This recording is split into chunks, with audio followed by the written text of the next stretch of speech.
안녕하세요. 정보통신 컨설턴트 정상민입니다. 여러분과 함께 정보통신 지식 공유하며 저는 행복하고 여러분은 유익한 시간 가지시면 좋겠습니다. 이번 시간에는 위성방송에 대해 알아볼 텐데요. 위성방송은 방송 위성이 쏘는 방송 신호를 안테나를 통해 직접 수신하는 것을 말합니다. 위성방송이라고 하면 일반적으로 두 가지 의미로 통용됩니다. 위성방송의 원리로서 대부분 지구의 적도에서 37,000km 위에 정지 궤도에 있는 인공위성을 이용합니다. 이 궤도에서는 지구의 자전 속도와 똑같이 공전을 해 한 장소 위에 계속 머물게 됩니다. 다른 통신 위성처럼 지상의 업링크에서 특정한 위성으로 신호를 보냅니다. 업링크는 지름이 9에서 12m로 넓어 강력한 신호를 보낼 수 있습니다. 신호를 받는 위성은 업링크와의 혼선을 막기 위해 주파수를 바꿔 다시 지구로 내려보냈는데 이것을 다운링크라 합니다. 이때 주파수는 KU 밴드는 10.7에서 12.7GHz이고 C 밴드는 그 이하입니다. 전자는 수신이 편리한 대신 이용할 수 있는 지역이 좁고 후자는 대륙 단위로 방송을 할 수 있지만 일반 가정에서 수신하기는 힘듭니다. 위성 방송의 역사에 대해 설명하고 있는데요. 아서 C 클라크가 1945년에 처음 제안했고 1962년 텔스타가 최초로 유럽과 미국 사이 대륙간 생중계에 성공했습니다. 1967년에는 소련에서 처음으로 위성으로 전기 방송을 시작했고 1976년에는 가정에도 위성 방송이 보급됩니다. 미국에서는 방송사와 케이블 사업자 사이에서 쓰이다가 1979년 FCC가 가정에서 위성 방송을 수신하는 걸 허용한 후 80년대에 급속히 성장했습니다. 초기에 지름이 3에서 5m에 달하던 수신 안테나는 KU 밴드의 도입 등 기술의 발달로 크기가 급속히 줄었습니다. 유럽에서는 1988년, 일본에서는 1992년 상업용 위성 방송이 시작되었습니다. 위성 방송 종류로서 위성 직접 수신 방식은 보통은 무궁화 위성 5AO, 6호 등 방송 위성이 쏘는 방송 신호를 안테나를 통해 직접 수신하는 것을 말합니다. 케이블 방송국에서 위성의 채널을 직접적으로 수신하거나 난시청 지역에서의 위성 안테나를 통해 채널을 직접 수신하는 것이 이에 해당합니다. DBS라고도 합니다. KU 밴드를 사용하면 지름 1m 이하의 안테나로 수신할 수 있고 C 밴드부터는 최소 1.8m의 안테나가 필요합니다. 난시청 해소를 위해서 지상파 방송 클리어 채널을 통해 서울 본사의 지상파를 재전송하고 있습니다.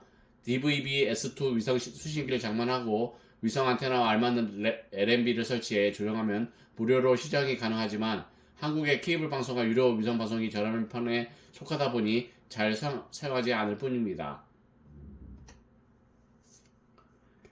위성 방송 종류로 위성 직접 수신의 장점은 요즘같이 초속 인터넷이 보편화된 시대에는 그리 부각되지 않는 장점이지만 인터넷 회선의 부하를 일으키지 않기 때문에 대역폭 제한이 적어 화질이 좋고 인터넷 회선의 속도가 저하되는 일이 일어나지 않는다는 장점이 있습니다.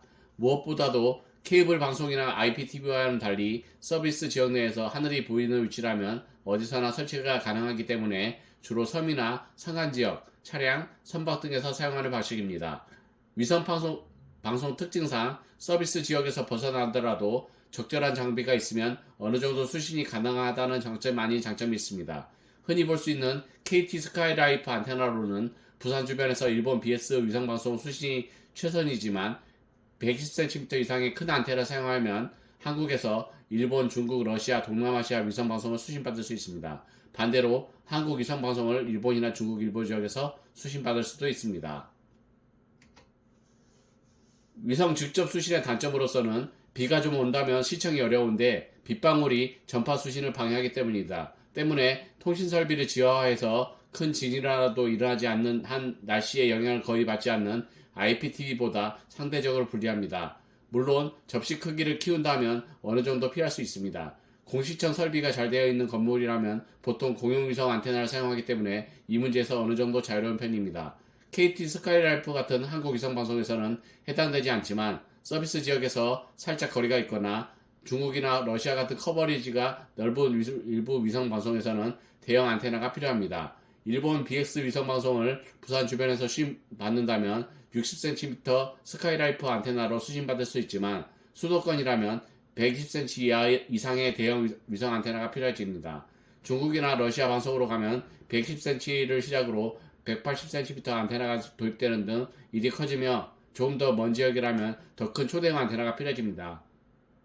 스카이라이프 안테나가 55에서 60cm이고 아파트 베란다에서 설치가 가능한 최대 크기의 위성 접시가 110cm이며 그 이상의 위성 안테나는 옥상에 설치합니다. 아파트라면 옥상에서 설치하지 않는 이상 110cm가 한계이며 2m 이상의 초대형 안테나는 공사를 하던 수준으로 발전하게 됩니다. 위성방송 시청 방법이 있는데요. 준비물은 TV 또는 모니터, 파라볼라 안테나, LNB, 수신기, 스피커, TV의 모니터 사용자 한정하면 이의 물품을 준비하면 좋겠습니다. 셋탑박스를 TV나 모니터에 설치하고 파라볼라 안테나를 옥상 등 적절한 장소에 설치하면 됩니다. 그리고 LNB와 각도를 알맞게 조정하면 됩니다. 한국 내 방송국의 방송 채널과 주파수는 무궁화 위성 5호, 무궁화 위성 5A호, 홍콩의 팔려나가 무궁화 위성 6호를 참고할 것입니다. 2019년 12월부터 과기정통부가 한국방송통신진흥원에서 안내문을 배포하였는데 이후 5G의 주파수 대역으로 3.7GHz에서 4GHz를 추가 할당할 수 있으니 일부 위성방송과 겹쳐 혼신이 생길 수 있다는 내용으로 위성방송 수신기는 법적으로 보호 대상이 아니기 때문에 우리 알 바 아니라서 혼선 방지를 위해서는 알아서 전파 필터를 달든지 위치를 옮기든지 아니면 타 대역을 옮기거나 차라리 OTT나 케이블 등으로 넘어가라고 합니다. 일단 2024년 2월 현재까지는 아직 할당되지 않았습니다. 인공위성의 개요를 설명하고 있는데요. 인공위성은 우주에서 천체의 주위를 돌도록 만든 인공구조물을 말합니다. 인류가 만들어낸 가장 기초적인 우주선으로 인공위성의 내부 구조는 간단하게 추진체, 컴퓨터 장비, 전기 공급, 뼈대 등으로 나눌 수 있습니다. 현재 발사되는 모든 인공위성의 99%는 지구 주변을 돌고 있으며 지구 위의 위성인 달과 저 멀리 화성에도 다수의 가동 중인 인공위성이 있습니다. 탐사선은 이와 유사한 우주 비행 물체이지만 대립대형 개념이 있습니다. 탐사선은 인공위성처럼 전체 주변을 도는 것이 아니라 심우주 공간으로 항행을 해 각종 과학 임무를 수행하는 데 초점을 둔 무인우주선입니다. 밤하늘에 유난히 밝은 별이 보여서 별이 참 밝다라고 하면 그거 인공위성이랑 같은 식으로 받아치는 경우가 은근히 많은데 실제로는 거의 목성, 금성, 화성 아니면 평범한 1등성일 확률이 높습니다. 대부분의 인공위성은 겉보기 받기가 가까운 행성이라 1등성보다 훨씬 어둡습니다.